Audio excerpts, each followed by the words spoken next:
خالص محبت، خدا کی مرضی میں محبت کرنا، ہمیں ایک دوسرے کے لیے مستقل محبت کرنے کا مظاہرہ کرنا جاری رکھنا ہے۔ میں راشد یونس ہوں۔ جیسے ہم اس اصول کو دیکھتے ہیں اور جیسے ہم کلام مقدس میں رومیوں کے خط پر نگاہ ڈالتے ہیں تو ہم سب سے پہلے دیکھیں گے کہ محبت ہر چیز کی بنیاد ہے۔ مسیح کی محبت اور مسیح کی محبت کو زندہ رکھنا، اور ہم گزشتہ اصول میں دیکھ چکے ہیں کہ یہ حلیمی کی بنیاد ہے۔ لیکن اس حلیمی کی روح سے جو کہ ہمیں اپنے ایمان سے ایک دوسرے کی خدمت کرنی ہے، ہم کو اس محبت برے تصور کا مظاہرہ کرنا ہے۔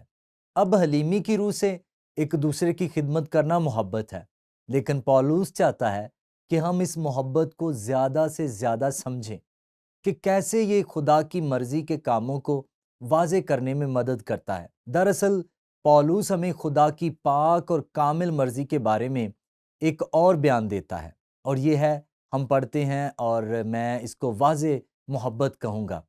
محبت بے ریا ہو، بدی سے نفرت رکھو، نیکی سے لپٹے رہو۔ پولوس یہاں صرف یہ کہہ رہا ہے کہ محبت کا دعویٰ کیا جا سکتا ہے، محبت ایک نقاب ہو سکتی ہے، لیکن سچی محبت بے نقاب ہے۔ جب ہم حقیقت میں ایک دوسرے سے محبت کرتے ہیں جیسے مسیح نے ہم سے کی، اور اس لیے پولوس یہ مرکزیت قائم کرنے والا ہے۔ حقیقت میں یہ اپنے باقی کے رومیوں کے خط میں کچھ معاملات میں یہ کسی حد تک بہت اہم بنیادی بیان ہے۔ اس کے بعد کی ہر چیز واقعی ہماری زندگیوں میں محبت کو مستند طریقے سے ظاہر کرنے کے اس اہم تصور پر استوار ہے۔ اب یہاں پر بنیادی طور پر وہ یونانی کا ایک لفظ اگاپے استعمال کر رہا ہے۔ بعض اوقات ہم اس کو اگاپے محبت کہتے ہیں، اور یہ وہ لفظ ہے جو عموماً استعمال ہوتا ہے۔ مثال کے طور پر یہ یوحنا 3 باب کی 16ویں آیت میں استعمال ہوا ہے، کیونکہ خدا نے دنیا سے ایسی محبت رکھی۔ بعد میں پولوس نے اس کو افسیوں میں لکھا جب وہ کہتا ہے، اور محبت سے چلو جیسے مسیح نے تم سے محبت کی۔ وہ بنیادی طور پر اگاپے لفظ کا استعمال کر رہا ہے، جیسے مسیح نے محبت رکھی، اور ہم پورے نئے عہد نامے میں دیکھتے ہیں وہ اس لفظ کا استعمال کرتا ہے۔ دوسرے مصنفین بھی یہی لفظ استعمال کرتے ہیں، لیکن ہم پہلے کرنتھیوں کے 13ویں باب کی 13ویں آیت میں اس کی مثال دیکھتے ہیں، جہاں پولوس باب کا اختتام کرتے ہوئے کہتا ہے، غرض ایمان، امید، محبت یہ تینوں دائمی ہیں، مگر افضل ان میں محبت ہے۔ اور یہاں وہ یہی لفظ کا استعمال کرتا ہے جب اس نے کہا محبت بے ریا ہو۔ باب 13 کے نقطہ عروج سے پہلے وہ یہاں پر ہمیں ایک محبت کی ایک مستقل پروفائل دیتا ہے۔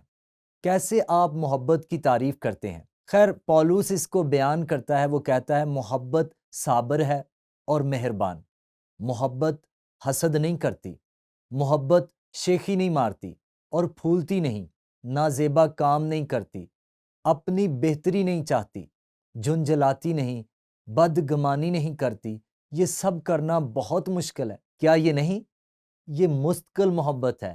پولوس بات جاری رکھتا ہے، بدکاری سے خوش نہیں ہوتی بلکہ راستی سے خوش ہوتی ہے، سب کچھ سہ لیتی ہے، سب کچھ یقین کرتی ہے، سب باتوں کی امید رکھتی ہے، سب باتوں کی برداشت کرتی ہے۔ آپ غور کریں کہ پولوس رسول روح پاک کی رہنمائی کے وسیلے سے ہم سے یہ توقع کرتا ہے کہ ہم مستقل محبت کو جانیں۔ سچی محبت اس بات کی عکاسی کرتی ہے کہ حقیقت میں یسوع کون ہے۔ اس لیے خلاصتاً پولوس رومیوں 12ویں باب کی 9ویں آیت میں ہمیں ایک بڑی پروفائل دیتا ہے۔ اس کا کیا مطلب ہے؟ محبت بے ریا ہو، بدی سے نفرت رکھو، نیکی سے لپٹے رہو۔ اب بالکل اسی متن میں پولوس ہمیں محبت کی ایک اور سطح پر لے جاتا ہے۔ بہت دفعہ اگاپے ایک فعل یا کام کے طور پر بیان کیا جاتا ہے جو ہم کرتے ہیں، جیسے مسیح نے جب کہا، ہو سکے تو یہ پیالہ مجھ سے ٹل جائے، تو بھی میری نہیں بلکہ تیری مرضی پوری ہو۔ اس نے خدا باپ سے کہا، اور وہ ان جذباتی تجربے کی پرواہ کیے بغیر صلیب پر گیا۔ لیکن خدا ہم میں سے یہ بھی چاہتا ہے کہ ہم محبت کے تجربے کا جذباتی سطح پر بھی تجربہ کریں، اور اس لیے وہ ہمیں محبت کا ایک دوسرا یونانی تصور متعارف کرواتا ہے، اور ہم آیت 10 میں دیکھتے ہیں، برادرانہ محبت سے آپس میں ایک دوسرے کو پیار کرو، عزت کی روح سے ایک دوسرے کو بہتر سمجھو۔ ایک اور ترجمے میں ایسے ہے، برادرانہ محبت کے ساتھ ایک دوسرے کے ساتھ محبت سے پیش آؤ۔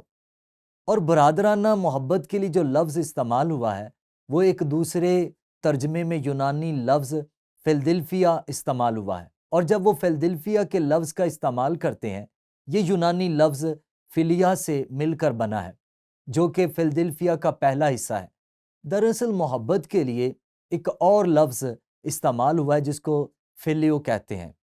آپ کے پاس اگاپے ہے جو کہ فعل کے طور پر اکثر استعمال ہوا ہے، جبکہ فیلیو لفظ جذبات اور گہری محبت کی سطح پر استعمال ہوا ہے۔ جب یونانی لفظ اڈلفائے بھائیوں اور حقیقت میں بہن اور بھائیوں کے لیے متن میں استعمال ہوا ہے، اس لیے یہاں آپ کے اڈلفوس صیغہ واحد ہے۔ جب اس کو ایک ساتھ جوڑا جاتا ہے تو فیلدلفیا، اور یہ اس کا لفظی ترجمہ برادرانہ محبت ہوا ہے، اور ہمیں خود کو برادرانہ محبت میں ایک دوسرے کے لیے پیش کرنا ہے۔ کیا یہ دلچسپ نہیں؟ اور وہ اس تصور سے آگے بڑھتا ہے کہ ہم ایک بدن ہیں اور ہم ایک دوسرے کے اعضاء، اور ہمیں متحد ہونا ہے اور ہم سب کو مل کر کام کرنا ہے۔ لیکن یہاں وہ ایک اور استعارہ استعمال کرتا ہے جو ہمارے تعلقات کو گہری سطح پر بیان کرتا ہے، اور یہ ہے کہ ہم نے برادرانہ محبت میں ایک دوسرے کے لیے خود کو پیش کرنا ہے۔ اس تصور کے بارے میں یہ بات بہت دلچسپ ہے کہ جب خدا نے خدا کے خاندان کو تخلیق کیا، نہ کہ صرف مسیح کے بدن کو کیا، یہ کلیسیا کو بیان کرنے کے لیے بہت اچھا لفظ ہے۔ لیکن جب آپ خدا کے خاندان کے بارے میں بات کرتے ہیں، وہ کیا کہتا ہے کہ ہم مسیح میں بہن بھائی ہیں، ہم خدا کا خاندان ہیں۔ اب یہ کیوں اتنا اہم ہے؟ خیر، سب سے پہلے نئے عہد نامے کی دنیا میں آپ مشکل سے اور بہت دور ہی ایک افعال خاندان دیکھیں گے۔ بے شک یونانی دنیا میں کام کرنے والے خاندان نہیں تھے، وہ بالکل بیکار تھے۔ ان کا اپنے بچوں کے ساتھ رویہ، خاص طور پر مردوں کا اپنی بیویوں کے ساتھ رویہ، ساری بد اخلاقی اس تصور میں ان کی زندگیوں میں جڑی ہوئی تھی۔ لیکن یہاں تک کہ یہودی کمیونٹی میں بھی جو یونانی اور رومی ثقافت کے ذریعے گھس آئے تھے یا اس سے ہیرا پھیری کی گئی تھی، آپ کو ایک سرگرم خاندان تلاش کرنے کے لیے بہت مشکلات کو دیکھنا پڑے گا۔ اس لیے خدا کیا کرتا؟ اس نے ایک نئے خاندان کو جنم دیا، خدا کا خاندان۔ اور اس نے یہ کیوں کیا؟ کیونکہ وہ ایک بدن قائم کرنا چاہتا تھا۔ اگر یہ خدا کی مرضی کے مطابق کام کرے، جہاں ہم بھائیوں کی محبت کے لیے خود کو ایک دوسرے کے واسطے پیش کریں، تو جو مسیح میں آئے گا ہم اس کی دوبارہ سے پرورش دیکھیں گے۔ ہم اس پر ظاہر کریں گے کہ خدا کے خاندان کے رکن ہونے سے کیا مراد ہے، بلکہ اس حقیقت کا اچھا احساس ہوگا کہ ہم خدا کے خاندان کا حصہ ہیں۔ اور میرے لیے یہ بہت زبردست تصور کہ خدا نے مسیح یسوع کے بدن میں ہمیں تخلیق کیا ہے، لیکن خدا کے خاندان میں بطور بہن بھائی ہمیں ان لوگوں کو نمونہ پیش کرنا ہے جو ہماری خدمات میں آتے ہیں۔ مسیح یسوع کی تلاش کرنا اور پھر اس میں اطمینان کو سیکھنا اور بطور خاندان کے افراد کا کام کرنا، وہ جو انہوں نے اپنے وراثتی خاندانوں، والدین اور بہن بھائیوں سے کبھی نہیں سیکھا ہوتا۔ لیکن اب خدا ایک نئے خاندان کو تخلیق کر رہا ہے، اور اس نے یہ اس طرح تیار کیا ہے کہ وہ دوسروں کی دوبارہ سے پرورش کریں اور ان کو بڑھنے اور بلوغت میں مدد کریں، تاکہ ہر کوئی مسیح میں لطف اندوز ہو سکے۔ اور بے شک آپ غور کریں کیسے یہ حقیقت میں ازدواج میں، خونی بہن بھائیوں میں بہتا ہے۔ اس لیے خدا نے اس کو زبردست طریقے سے کلیسیا میں ترتیب سے تیار کیا، اور اس نے ہمیں بتایا کہ کیسے ہمیں کام کرنا ہے۔ پہلی بات، کام کی سطح پر ایسے محبت رکھنی ہے جیسے مسیح نے ہم سے محبت رکھی، لیکن ایسا کرتے ہوئے اس احساس کی سطح پر محبت کرنا جہاں ہم ایک دوسرے کو قبول کرتے ہیں جیسا کہ مسیح نے ہمیں قبول کیا۔ اب غور و فکر کے لیے ایک سوال ہے، دوبارہ پرورش کا تصور آج بھی اتنا اہم کیوں ہے؟ خیر، میں اس سوال کے بارے میں سوچ رہا تھا اور میں نے نتیجہ اخذ کیا کہ میں دنیا میں زیادہ ایسے لوگوں سے نہیں ملا جن کو دوبارہ سے پرورش کی ضرورت ہوتی ہے۔ حقیقت میں آپ بھی شامل ہیں، کیونکہ ہمارا پس منظر بھی کامل خاندانوں سے نہیں ہے۔ ہم میں سے کچھ ایسے ہیں جو ایسے ماحول میں ترقی کرنے کی طرف راغب ہوتے ہیں اور جذباتی طور پر ترقی کرتے ہیں، لیکن آج بہت سے ایسے لوگ ہیں جو ایسے خاندانوں میں بڑے ہوتے ہیں جہاں ان کو تحفظ حاصل نہیں ہوتا، جہاں وہ محبت کے احساس کی سطح کو حقیقتاً نہیں سمجھتے۔ کتنے لوگوں نے یہ کہا، میں نے کبھی اپنے باپ کو اپنی ماں سے کہتے نہیں دیکھا میں تم سے پیار کرتا ہوں۔ مجھے یہ کبھی تجربہ نہیں ہوا کہ بڑی عورتیں کہتی ہیں کہ میرے باپ نے مجھے بازو میں لیا ہو، مجھے چھوٹی بچیوں کی طرح اپنی گود میں بٹھایا ہو اور کہے کہ میں تم سے پیار کرتا ہوں۔ ہمارے ابھی تک بیکار خاندان ہیں، اور اس لیے مسیح کا بدن، خدا کا خاندان دوبارہ پرورش کے لیے نہایت اہم ہے، تاکہ لوگ مضبوط اور بالغ ہوں، بس کاموں میں ہی نہیں بلکہ جذبات اور اپنے تحفظ کے لحاظ سے بھی، کہ حقیقت میں وہ کون ہے۔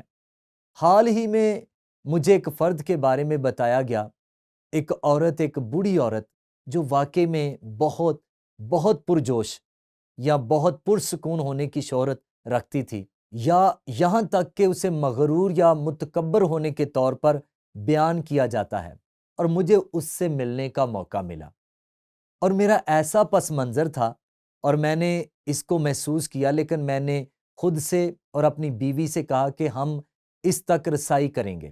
مجھے بہت قریبی صورتحال کا موقع ملا، اس سے بات کرنا شروع کیا، اس تک رسائی کرنا شروع کیا، اور اب کیا سمجھتے ہو؟